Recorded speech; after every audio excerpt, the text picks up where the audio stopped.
Here's a boneless leg of lamb weighing in at 2.1 kilograms. I picked this up from Mick out at Gippsland Premium Meats, and he even pointed out that there's cooking instructions on it. Preheat oven to 160 to 180 degrees Celsius, and then cook the lamb for 25 minutes for every 500 grams and allow to rest for 10 minutes after cooking. I tell you what, Mick, you stick to cutting them up and I'll stick to cooking them. Simple. As always, when things get messy, glove up. Now we just want to remove the roast from the plastic packaging and removing the netting that's around it. And that is what we're left with. And using a sharp knife, we're just going to make some slits across the flesh, no more than about 5 mil deep. We are just creating more surface area for our rub to penetrate the meat. This piece of paper is like our lamb skin. By making the slit in the skin, we've just created more surface area. Now we just need to transfer the lamb into a tray because things are about to get messy. Now just grab some extra virgin olive oil and we're going to lather the whole leg up. Then flip and repeat. Seasoning is where the magic happens, and you can use many herbs and spices on lamb. Here's one of my favourite recipes to use. Grab a rub shaker, remove the lid, and add a funnel. Now, into that, add 1 tablespoon of kosher salt and 2 tablespoons of lemon pepper. 1 tablespoon of dried rosemary and 1 tablespoon of oregano, dried oregano. And don't say oregano, it's a made up word, stop it. And 1 tablespoon of garlic powder and 1 tablespoon of onion powder. Then just give this a good shake up and start covering your lamb. Now I tend to add all of my rubs and seasonings from a height of around 30 centimetres. Why? Because this just allows the particles to separate properly before they hit your meat. That way you're ensuring it's all seasoned exactly the same and every mouthful tastes the same. Once this side is covered, flip it over and do the other side. And don't forget the sides. If you're not taking the time to season your food correctly, now that should be illegal. Next up, I'll cut off a few lengths of butcher's twine, and then we can just roll the leg of lamb back up and we'll tie it back up, placing some string under it. We'll start in the middle first, and we just want to make it as snug as we can. I'll just tuck that flap back in. I'll trim off the excess off these two. And the last piece, I'm going lengthways. It's just so we can hold this flap in place. And trim off the excess. And I'm just going to put one more piece around the outside. I just don't like these bits dagging around. And trim off the excess. Now the main thing to look out for when tying up a deboned leg of lamb is that there's no daggy bits, because they will dry out and they will not stay moist. Oh, you can't please everyone. Before you start tying up your food, make sure you get its consent. Surely we need some gravy to go with this lamb.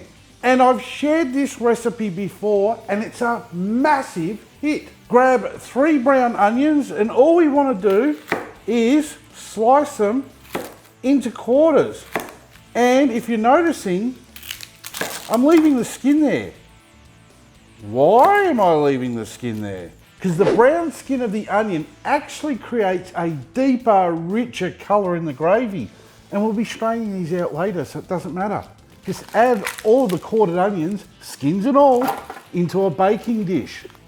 And we'll be adding this into the Weber a bit later with some warm water. This is going to be the base of our gravy. Today I'm using a 57 centimetre Weber kettle and I'm pairing it up with 2 charcoal baskets and some original heat beads briquettes because I want to be roasting at temps around 220 degrees Celsius today. How I'll do this is by filling up the 2 baskets with unlit briquettes.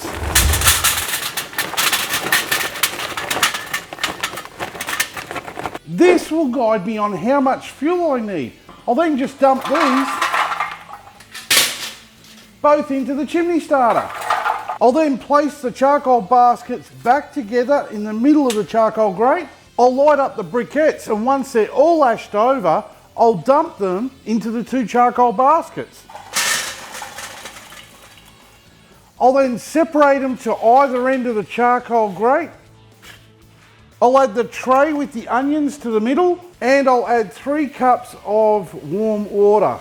Carefully put the grill back in place, pop the lid back on, making sure all the vents are wide open, and we're going to let that heat up for about 10 minutes. By adding the lit briquettes to both baskets at the same time, you're going to ensure they burn evenly because the stuff on the top of the chimney starter is going to be less lit than the stuff that's on the bottom that's been alight for about 20 minutes.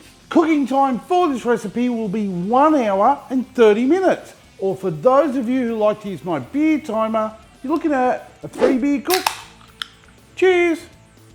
It's go time, and by that I mean we can start to cook. Adding an internal meat probe to the roast to start with. We can now add the roast to the middle of the charcoal grate, directly in between the 2 charcoal baskets.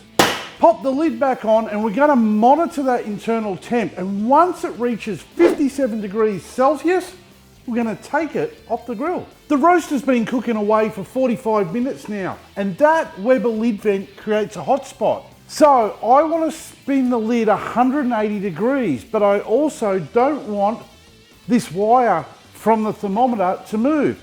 So using my hot gloves, I'm holding the wire. I'm just going to spin the lid around, not letting out any of that hot air. And by spinning the lid, we're just going to ensure we get a nice, even cook. If you don't spin your lid, I don't care. Just don't invite me over for dinner. The lamb has hit an internal temp of 57 degrees Celsius. If that didn't make you lick your lips, you must be blindfolded.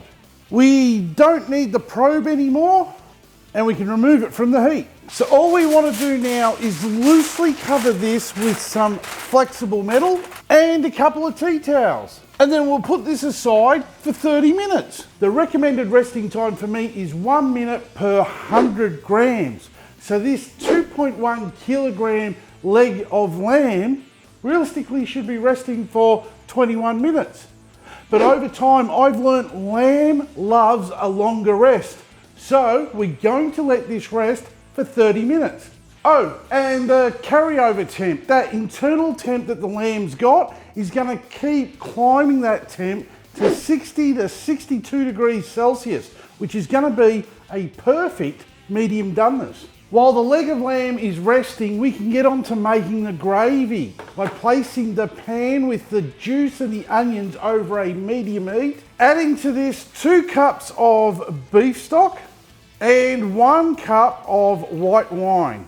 And then using a spatula, preferably a wooden one, you then just want to go around and carefully scrape all that crusty goodness off the bottom of the pan. And this is called fond, which is a French word that means crusty bits. Once all scraped, you want to bring this to a simmer, and we're going to allow it to simmer for 10 minutes. This is going to allow the alcohol to burn off a little bit. It's going to allow the fluid level to reduce, the gravy is going to thicken, and the flavours are going to intensify.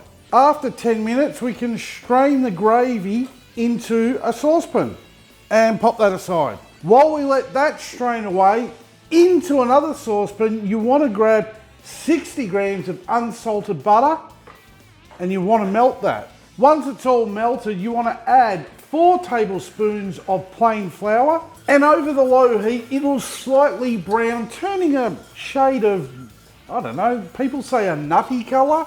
And we just want to add this to our gravy mix. Don't forget to taste it. just to see if it needs seasoning. Oh.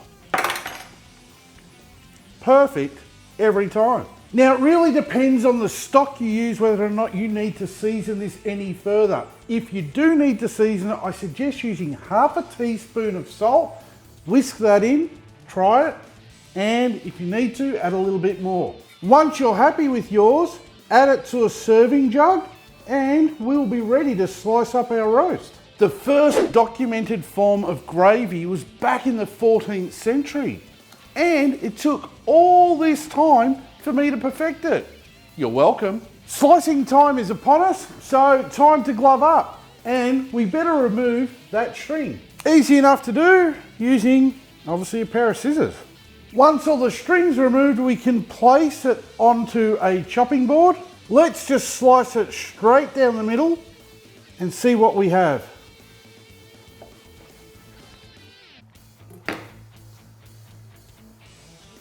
Oh, I think I need some alone time. I mean, seriously, it doesn't get any better than that. Now we just need to slice the roast up into thin slices for the best results. Oh, and eat some.